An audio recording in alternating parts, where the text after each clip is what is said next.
വളരെ വിഷമകരമായ ഒരവസ്ഥയിലാണ് ഞാനിന്ന് ഈ വീഡിയോ ചെയ്യുന്നത്. എൻ്റെ സെൻറ്ററിൽ വരുന്നൊരു കുട്ടി, കുറച്ച് മുതിർന്ന കുട്ടിയാണ്, ഒരു 13 വയസ്സായ കുട്ടി.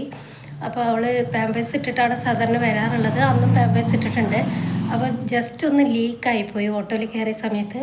അപ്പോൾ ഇന്ന് അവർ അതേ ഓട്ടോ വിളിക്കാൻ വേണ്ടി പോയ സമയത്ത് ആ ഓട്ടോക്കാരൻ പറഞ്ഞത് ആ കുട്ടിയുടെ മൂത്രമാവും, അതുകൊണ്ട് പിന്നെ ഈ ഓട്ടോയിൽ കയറ്റാൻ പറ്റില്ല എന്നുള്ളതാണ്. എപ്പോഴും ഭിന്നശേഷി സൗഹൃദം അല്ലെങ്കിൽ ഈ കുട്ടികളെ കൂടി നമ്മളോട് ചേർത്ത് പിടിക്കേണ്ടതാണ് എന്ന് പറയുന്ന സാഹചര്യത്തിൽ പോലും ഇങ്ങനെയുള്ള ഒരുപാട് സാഹചര്യങ്ങൾ ഈ പാരൻസിനെ അഭിമുഖീകരിക്കേണ്ടി വരുന്നുണ്ട്.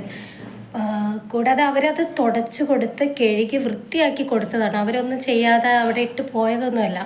അപ്പോൾ ആ കുട്ടി ഇറങ്ങിയ സമയത്ത് കുറച്ചൊന്ന് ലീക്കായത് കണ്ടപ്പോൾ ആ അമ്മ എന്ത് ചെയ്തു, കുട്ടിയുടെ അമ്മമ്മയാണ് കൊണ്ടുവരിക. അപ്പോൾ അമ്മമ്മ അത് കഴുകി തുടച്ച് വൃത്തിയാക്കിയിട്ടാണ് ആ ഓട്ടോക്കാരനെ വിട്ടത്.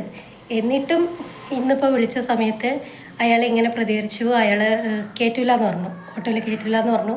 അങ്ങനെ കുട്ടി നടക്കാൻ പറ്റാത്ത കുട്ടിയാണ്. അപ്പോൾ ഒരു വലിയ ഓട്ടോ ആണ് എന്നിട്ട് അവർക്ക് കിട്ടിയതെന്ന്. എന്നിട്ട് അതിലേക്ക് കാലെത്തുന്നുണ്ടായിരുന്നില്ല. ഞങ്ങൾ എടുത്ത് വെച്ചതാണ്. വല്ലാത്തൊരവസ്ഥയാണ് സമൂഹത്തിൻ്റെ. ആർക്കൊന്നും സംഭവിക്കാതിരിക്കട്ടെ, എന്നാലും ഞാൻ പറയാം, എപ്പോഴും നമ്മൾ അങ്ങനെയാണ് വിചാരിക്കുക, ആർക്കും ഒന്നും ഇങ്ങനെ ഒരു കുട്ടി ഇനിയൊന്നും ജനിക്കാതിരിക്കട്ടെ, അല്ലെങ്കിൽ ഇനി ആർക്കും ഇങ്ങനെ ഒരു അവസ്ഥ ഉണ്ടാവാതിരിക്കട്ടെ. ഏതെങ്കിലും ഒരൊറ്റ നിമിഷം മതി എല്ലാം മാറി മറിയാൻ വേണ്ടിയിട്ട്. ഈ പറഞ്ഞ ആൾക്കാണെങ്കിലും നമുക്കായാലും ഇങ്ങനെ നേരെ ഇരിക്കുന്ന ഒരവസ്ഥയൊന്നും ആയിരിക്കില്ല. അടുത്തൊരു സന്ദർഭത്തിൽ എന്താണ് നമ്മുടെ ജീവിതത്തിൽ സംഭവിക്കാൻ പോകുന്നത് നമുക്കറിയില്ല. അപ്പോൾ എല്ലാവരും എന്താണ് ഈ കുട്ടികളെ ചേർത്ത് പിടിക്കുക, അത്രേ എനിക്ക് പറയാനുള്ളൂ.